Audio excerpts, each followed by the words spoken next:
yaquis dicen pues que te traes, hombre Johnny, y yo le contesto a todos que yo me caso con Choli. Ay, mi yaquecita, ay, mi yaquecita. Tú tienes tu cuerpo hermoso que parece sirenita. Ay, mi yaquecita, ay, mi yaquecita. Tú tienes tu cuerpo hermoso que parece sirenita.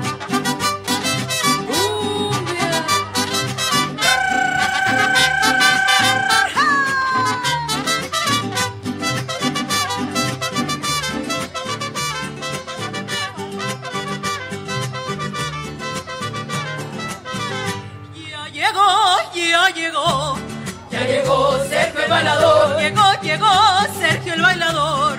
Ya llegó Sergio el bailador. De Palabama a San Nicolás. Ya llegó Sergio el bailador. Bailar jalao le gusta más. Ya llegó Sergio el bailador. Es un buen amigo, nunca es presumido y mete a los bailes botellas de vino. Ese bailador tiene corazón y es enamorado pero de a montón.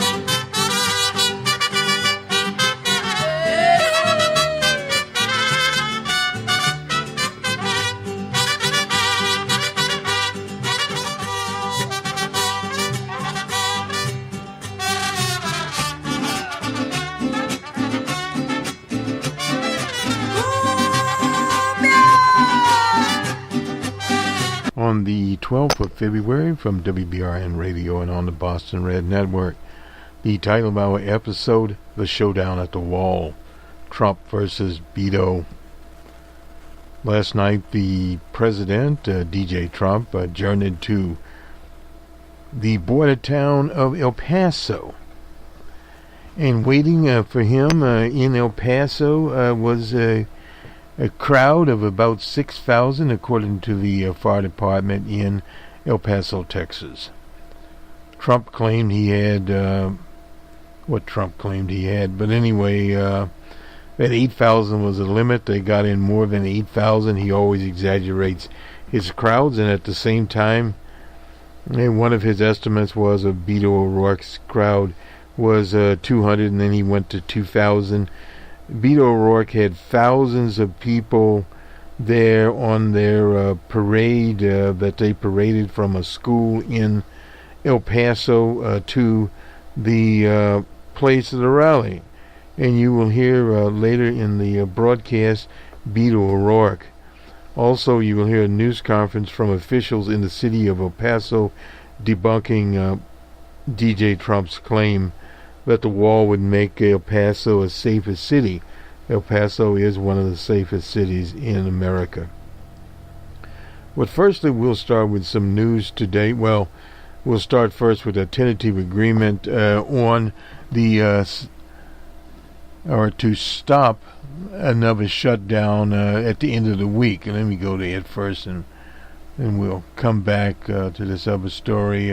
Tentative deal to avert a shutdown is from the Washington Post. We can go there because it is Washington.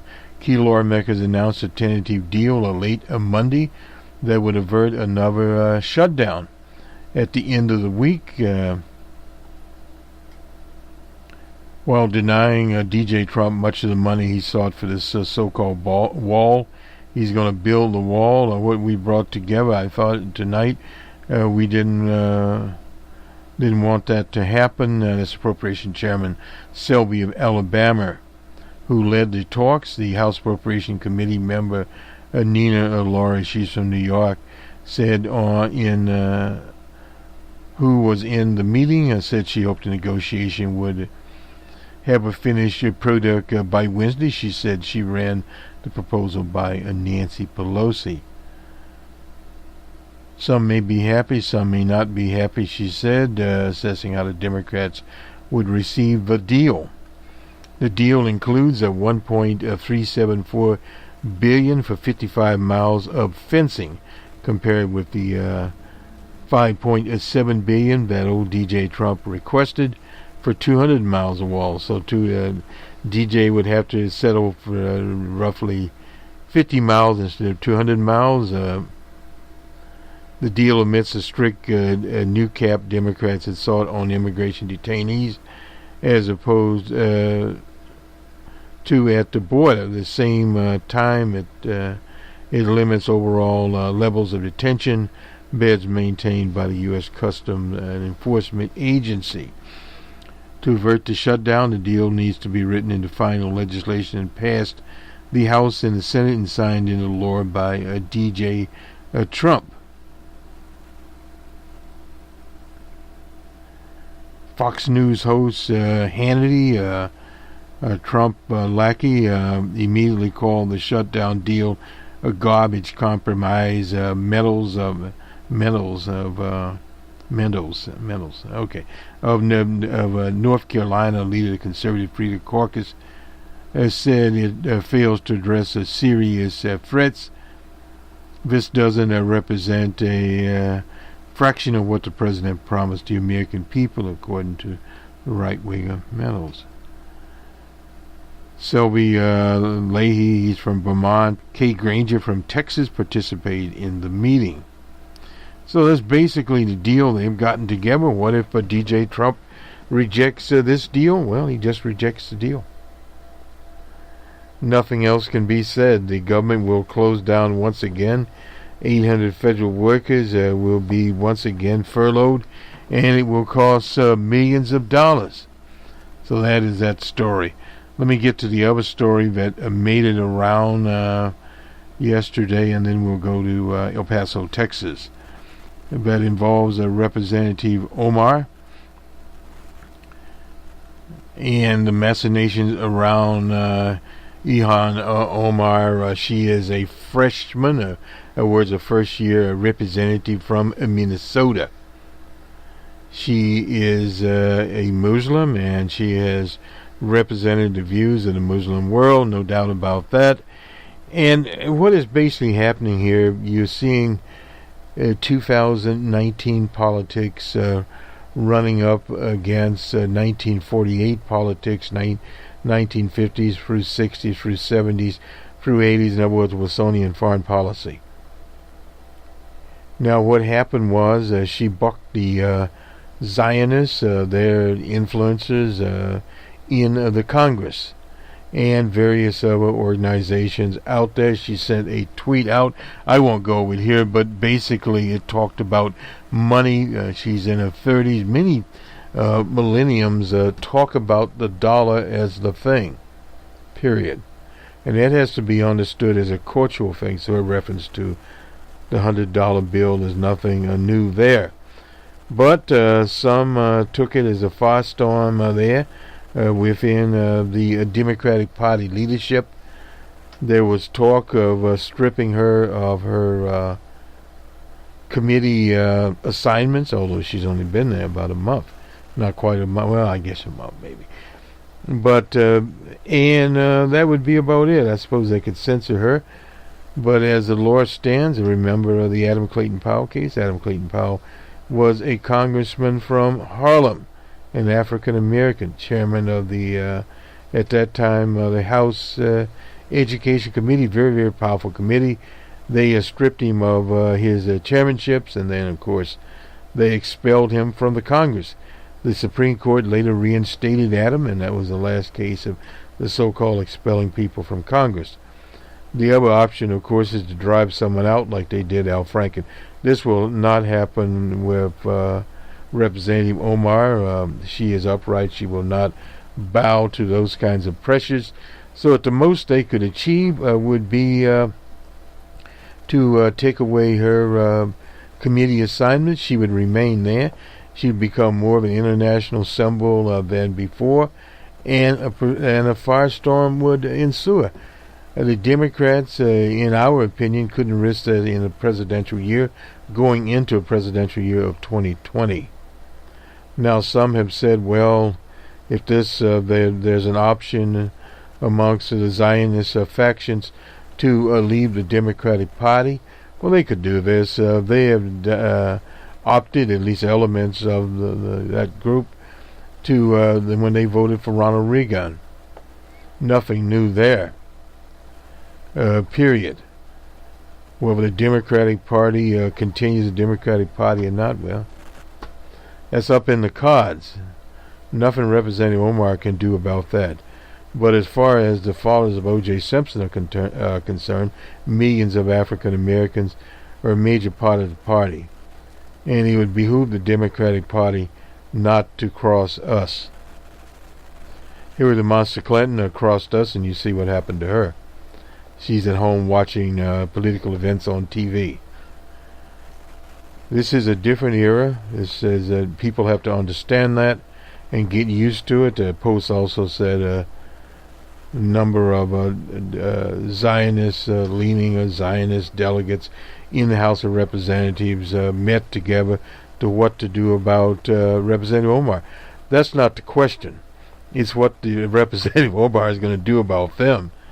And she can take care of herself. She came out of literally the camp in Kenya and made it all the way to the U.S. and made it finally to Minnesota. Went to the university there, got into the State House of Representatives, and then she jumped from the State House all the way to the Federal House of Representatives in Washington. So she's had a hellacious career. So someone like that is not going to be stopped by this. They demanded that she make an apology. And she made an apology.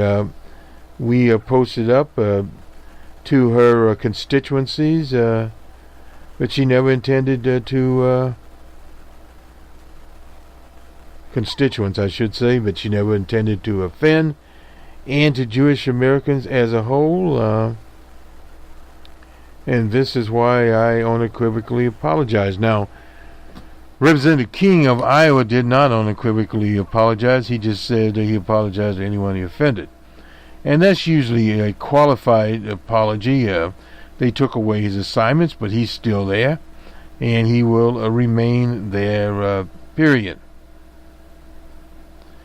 And this article here, while some left-wing politics have gotten sympathetic hearing from Democrats, including many of the party's 2020 candidates, skepticism towards the Zionist state have proven to be a much thorny issue. Many Democrats have struggled to reconcile their frustrations with the right-wing government of one Bibi Netanyahu, one close ally of DJ Trump's.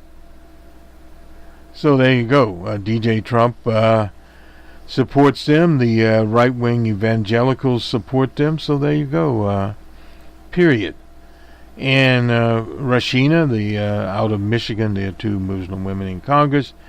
There's been comments about them. Omar writes that she thinks the American-Israeli Public Affairs Committee, AIPAC, the influential lobby group, is paying American politicians to take pro-Israeli stance. About 2 hours later, she issued her apology. The Democrats side declined to discuss whether Pelosi told Representative Omar to take any particular action. Well, no doubt about that. Probably wrote the speech. The minority leader, McCarthy, he's from California, for the Republicans, last year faced criticism after a tweet accusing, now here we go again, accusing Jewish billionaires of trying to buy the midterm election. And he's the minority leader. Republican leaders for years have dismissed racially charged statements by King of Iowa and didn't respond after he used a congressional trip last year to meet with members of the far-right Austrian party, with historical Nazi ties. Only after King seemed to defend white supremacy last month did they act. And they got Charlottesville there. And if you ask me, is there any rhetoric that has to be criticized, it would be that of DJ Trump, that is from Jan Sikorsky of Illinois, said Friday before the tweet, that has emboldened people who now can say out loud any kinds of anti-Semitic and racist remarks. actually there. And a few Republicans, including Line Ted Cruz, applauded Pelosi for public repudiation of anti-Semitism. Steve, I forget how to pronounce his name, Scalise, of Louisiana, said that Omar should be removed from the House Foreign Affairs Committee. Of course, she sought to defend human rights and advocate on behalf of refugees like herself. She fled, of course, Somalia in 1991 and has been a vocal critic of Islamic regimes, including Saudi Arabia, some friends of DJ Trump's. But the accusations here, before Sunday, her accusers had pointed most squarely at a tweet. I won't get into this. Has hypnotized the world, prompted her to apologize anyway. But the big thing that they are opposed to her about is the boycott, divestiture, and sanctions movement known as BDS. Now that Nancy Pelosi said she can speak about. So in other words, she can speak about that. At this mic, our opinion is she should spend more time on the boycott movement and subsidy and not in truffles. I think that's how you pronounce the word. That is a waste of time, the word calling and all that. Leave it with them. On Monday, numerous advocacy groups, including the Anti-Defamation League, they got in motion, including House Judiciary Chairman Nadler, Appropriation Committee Chairman Laurie, and Ted Dorsch, a representative from Florida. Nadler called the tweets definitely disappointing, disturbing, and said Omar appears to be trafficking in old anti-Semitic truffles with Jews and money. That's what he called it. Lawmakers that can debate the influence of particular groups on policy, he said, but they must be extremely careful not to tread into the waters of anti-Semitism, etc. Well, first of all, anti-Semitism is when you talk about Semitic, being a Semitic, is a language group, and that is one thing that people need to understand. They falsely associate that, and of course, with Arabs, Arabs are Semitic people, so we have to understand that and get this right, whether they will or they want. It's a long play out. It's a long struggle. Well, let's get into the 2020 presidential campaign, and well, who knows if it will or it won't. I imagine Representative Omar and the senior senator from Minnesota, Amy Klobuchar, won't be, as they say, hugging and kissing during the campaign. She'll, as they say, be out of sight, out of mind in that particular campaign. But nonetheless, this is what we are faced with. I noticed on Facebook somewhere about perhaps a new leadership. Well, no doubt about it. There will be a new leadership in the Democratic Party. The Democratic Party goes through evolutionary changes, and people like Ihan are the face of a new Democratic Party. Will she be Speaker one day? Who knows? I mean, she's in her 30s now. 5, 10, 15 years from now, it will be a different situation, and one would think there will be a movement in the Mideast towards some kind of settlement and get it off of the table and get out of Wilsonian foreign policy. We don't know. But to the wall in El Paso, Texas, as we talked about when we came in, we were looking from the well, let's start with KVIA. We've used it, Channel 7 there in El Paso. This is a Trump wall go head-to-head with pledging to build the wall. Well, he's, as they say, this is DJ Trump there. The first dueling rallies of 2020 campaign season. Trump finished the wall deal there in El Paso, rally head-to-head with Beto O'Rourke, the former congressman from there. Rallies across the street from each other. as a preview, obviously, of what will come. And they made clear that Trump's long-promised wall is sure to play an oversized role in presidential politics to nationalize it. The crowd inside there were protesters there, incidentally, inside the arena, saying, finish the wall. That a large portion of the project already under construction, and vowed to fulfill his campaign project. Well, there's no doubt there are parts of it under construction.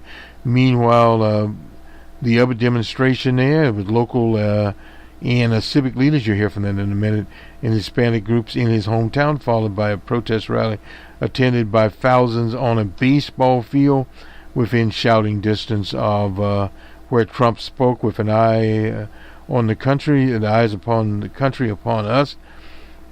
Together we are going to make our stand here in one of the safest cities in America. That's what Beto said. Safe not because of a wall, but in spite of a wall. And that was the whole theme of more than a half hour in his rally. Trump mentioned immigration, and scantily mentioned it, just often just pressing the signature chants, build the wall, switching to finish the wall. And then he mocked Beto O'Rourke, insisting that Texas has little going for him, except that he's got a great first name, marking the size of his crowd, even though obviously they all drew both thousands of people. Some say obviously Beto O'Rourke, Beto drew more people than DJ Trump. People familiar with the tentative border security deal told the Associated Press, and we already read this, so won't get into it, but that's well below the $5.7 billion Trump demanded over 200 miles. That's 320 kilometers.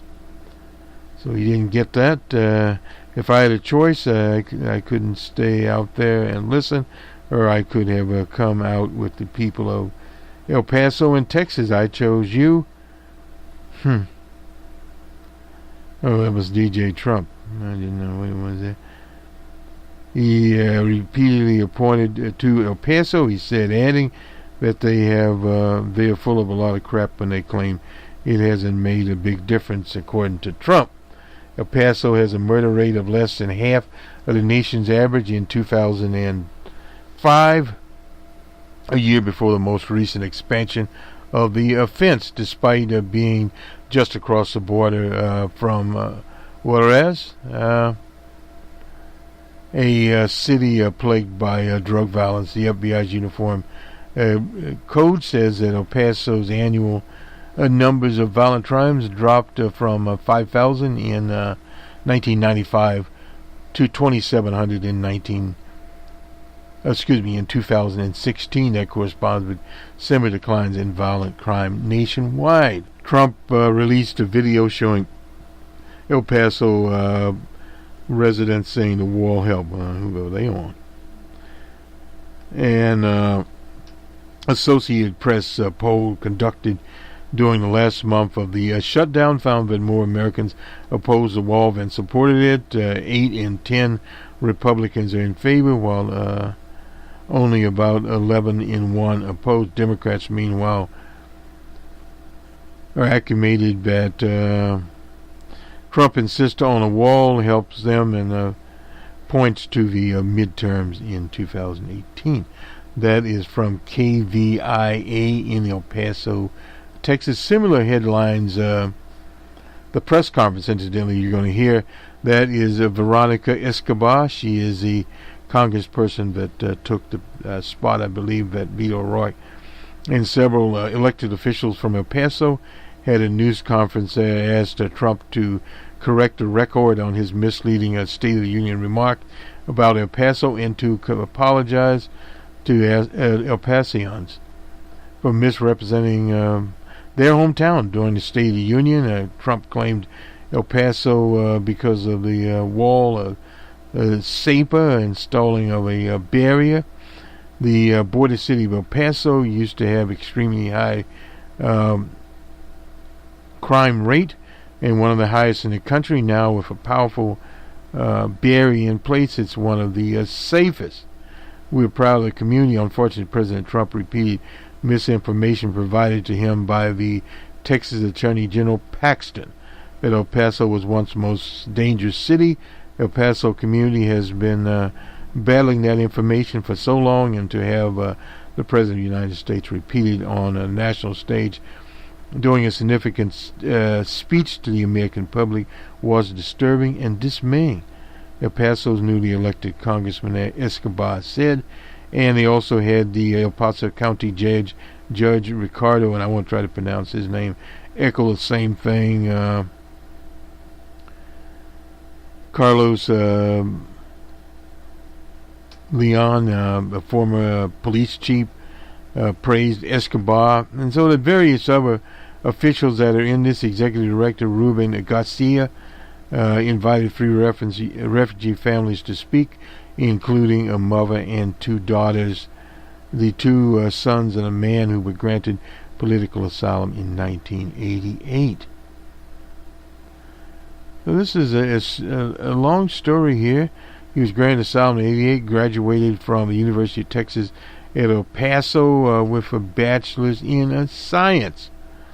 Ended the news conference by saying, we are here this morning to talk about the criminalization of refugees, of taking individuals and families and converting them into criminals for no other reason than to politicize for political advantage. And let me finish this up here. It's Beto O'Rourke. Let me just play a little bit of this, not much.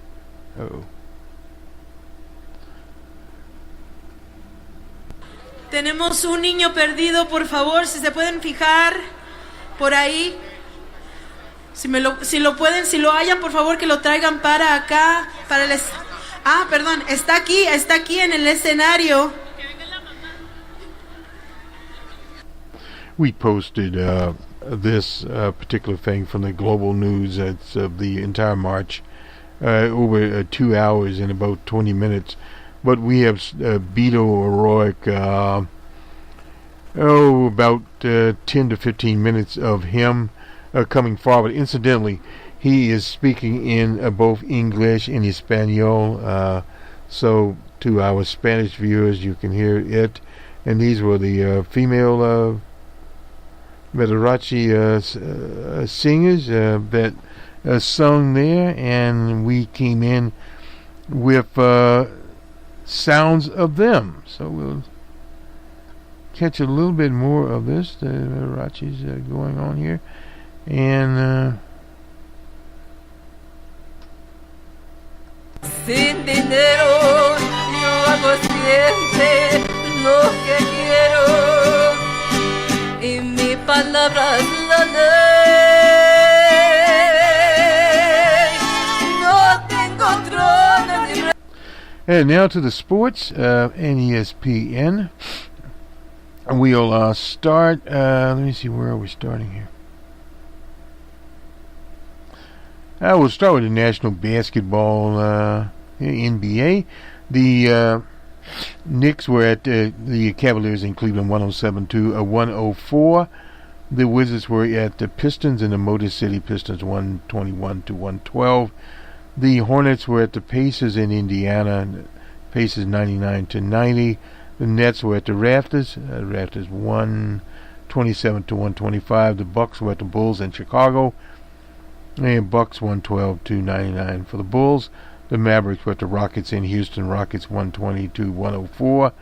The Clippers were at the T-Wolves. T-Wolves finally won a game 130-120. The Trailblazers and Thunder in OKC. The Thunder 120-111 for the Trailblazers. And the Heat and Nuggets in Denver. Nuggets 103-87. On to, let's see, what do we have here? College basketball, college hoops, what do you want to call it? This is the men's part of the college hoops. College hoops on Monday night, Virginia and North Carolina. It was Virginia 69 to 61, and in overtime, Kansas and TCU. It was Kansas 82 to 77, and on to women's basketball somewhere here. South Carolina and UConn 97 to 79. Kentucky and Alabama. It was Kentucky 68 to 53, and finally Indiana and Michigan State. Michigan State 77 to 61. And I believe that does it there. And now finally the National Hockey League. The Penguins and Flyers. Penguins 4 to 1. The Kings and Capitals. Capitals 6 to 4. And the Sharks and Canucks. Sharks 7 to 2. This brings to a close our program. On to Beto O'Rourke in El Paso, Texas, and then a news conference, an edited version news conference by officials of the city of El Paso and their Congresswoman Escobar on the actual story of crime in El Paso. Our title of this episode is Showdown at the Wall, Trump versus Beto, on the 12th of February 2019. Boston Red from the Jerry Pippin broadcast booth. Good day. So all of them made a stand together for El Paso, for this country, not just for themselves, not just for people who look like them, not just with the generation with whom they lived. They did it for everyone, including those of us who stand here today, the beneficiaries of their courage and of the stand that they made. That is our opportunity at this moment, with the eyes of the country upon us. All of us together are going to make our stand.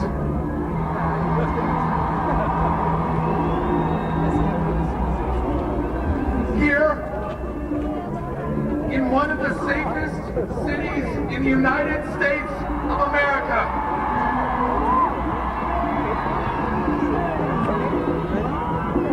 safe, not because of walls, but in spite of walls.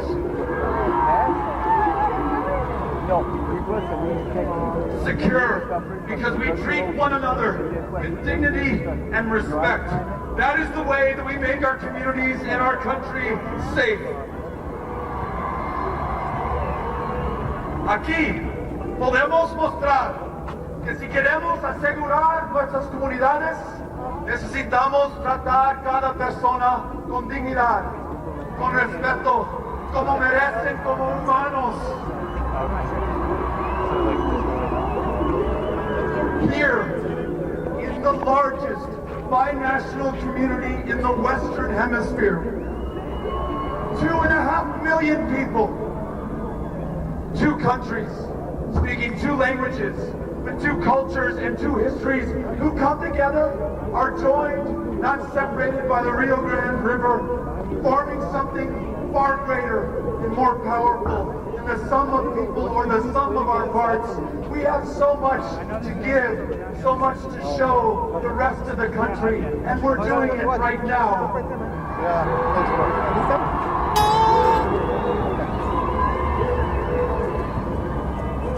Here,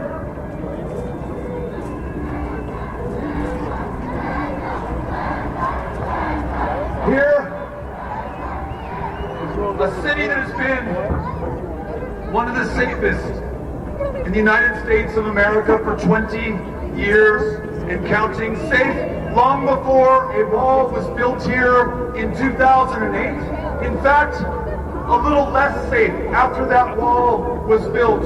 We can show the rest of the country, as we make our stand here together tonight, that walls do not make us safer.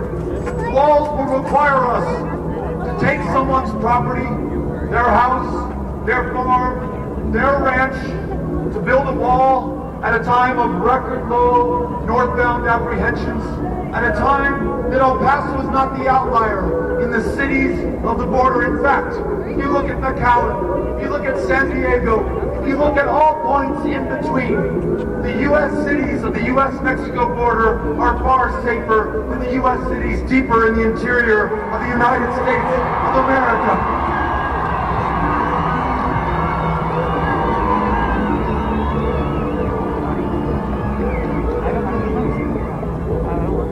We know that walls do not save lives. Walls end lives. In the last 10 years, more than 4,000 children, women, and men have died trying to come to this country, to work jobs that no one will take, to be with a family member, to flee horrific brutality and violence and death in their home countries. And as we build these walls, 600 miles of the 2,000-mile border walled up and counting, we push them to ever more treacherous and remote stretches of the U.S.-Mexico border, thereby ensuring greater suffering and death. We stand for America. We stand against walls.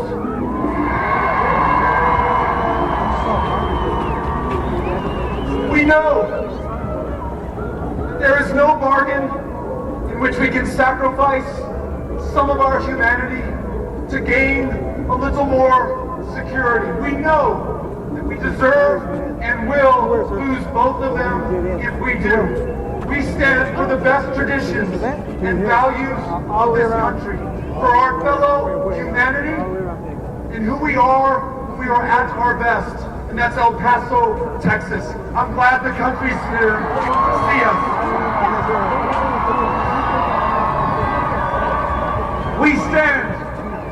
We stand for the Constitution of the United States of America and against emergency national security declarations that would allow the president to subvert an equal branch of government, build a wall when we do not need it, 1.6 million apprehensions the first year of the George W. Bush administration, a little more than 300,000 apprehensions last year. And you know who we are apprehending?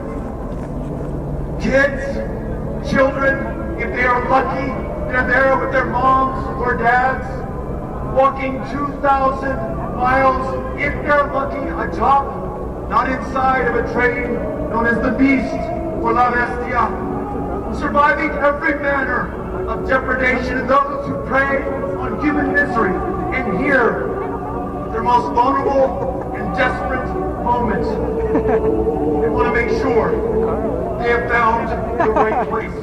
That 243 years into this great experiment and idea that is America, we will not take advantage of them. We will not send them back to certain death. We will not believe that walls can or should keep them out. Instead, we welcome them with open arms.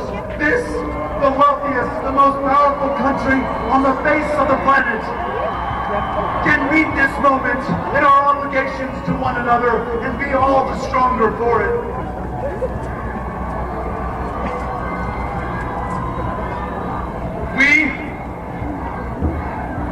We, together, we are making a stand for the truth against lies and hate and ignorance and intolerance. We are going to show the country who we are.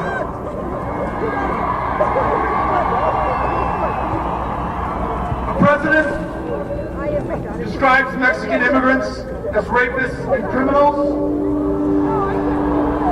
We have the chance to tell him and the country, immigrants commit crimes, including violent crimes, at a lower rate than do Americans who are born in this country. El Paso has been the safest city in the United States of America, not in spite of the fact that we're a city of immigrants, but because we are a city of immigrants.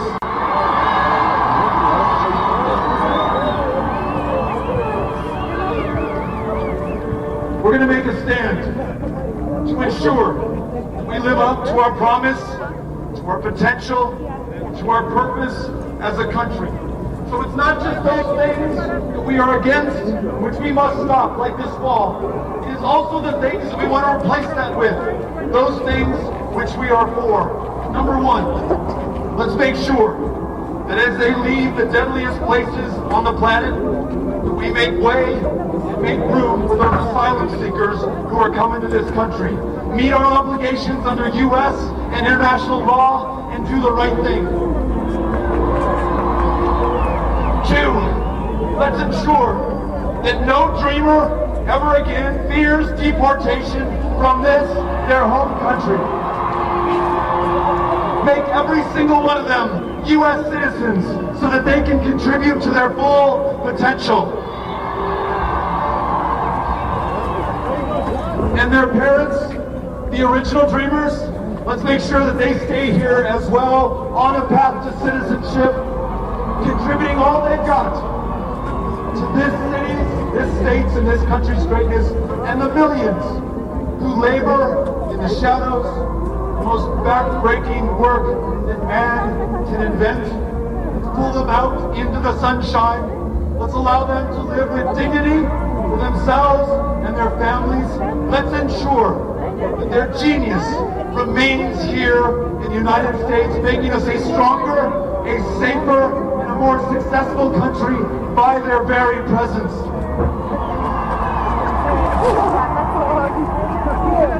And to the legitimate concerns about security and safety, knowing full well that the vast majority, everything that ever comes to the United States crosses through one of our ports of entry. To end the scourge of illegal drug trafficking and the trafficking in human beings, let's invest in the infrastructure, the technology, and the personnel at the ports of entry to improve our quality of life and make this a safer country.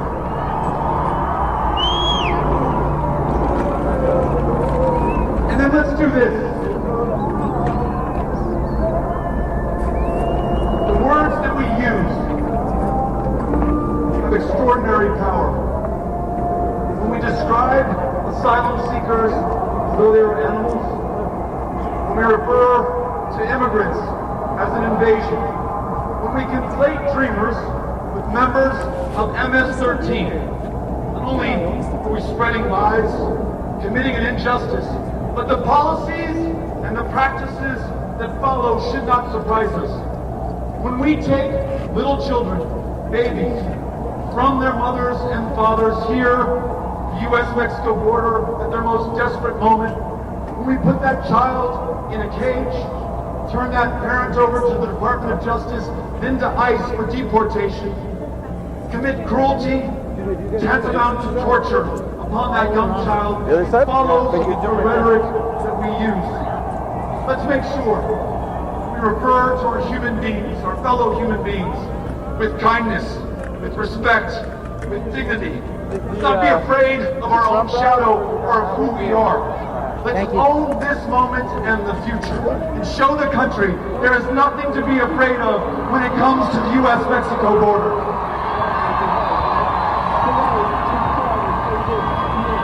In other words, let's make sure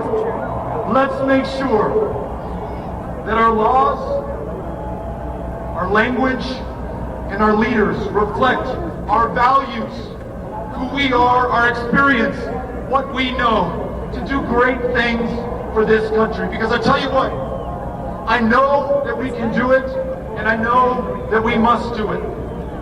The eyes of history, the judgment of the people of the future, our kids and grandkids and the generations that will succeed them are looking back at this moment to see what we do as we define ourselves and this country. I know that we have the power because I've seen it before. On Father's Day this last year, when we learned that this president was taking kids, taking babies from their moms and dads, all of us came down to Tornillo to bear witness, to testify to our fellow Americans about what was being done in their name. And together, we were able to stop that cruel practice. As kids, remain locked up in Tornillo, knowing not when or even if they were going to see that mom and dad who risked everything, including their lives, for that little kid. So many of you kept vigil outside those gates to make sure that the rest of the country understood what was happening. You formed the pressure that developed the political will to put an end to it. And as of tonight, Tornillo is closed and out of business. There's not a single child there anymore. And you made it happen.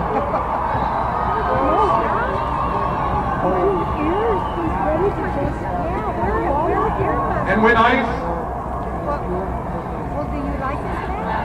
sí se puede, sí se puede, sí se puede. On Christmas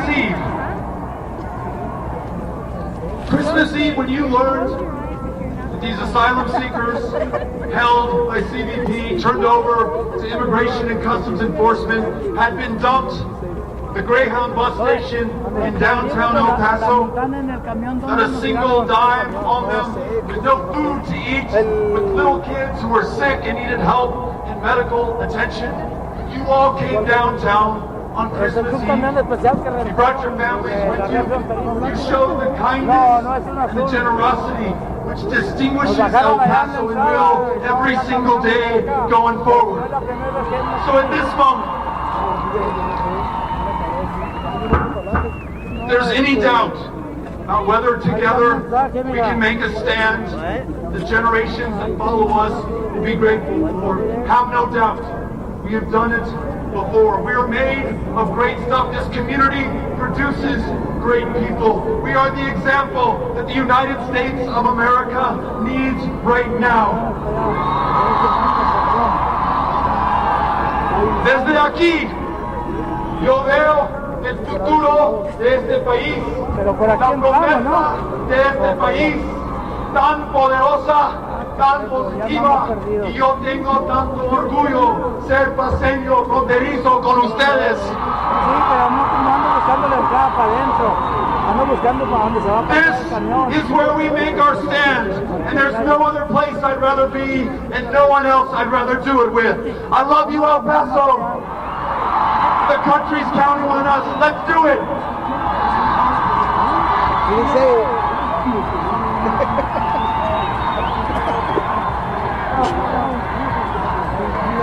Love you, El Paso. Jim Ward and Emily Davis to follow. We'll see you out there.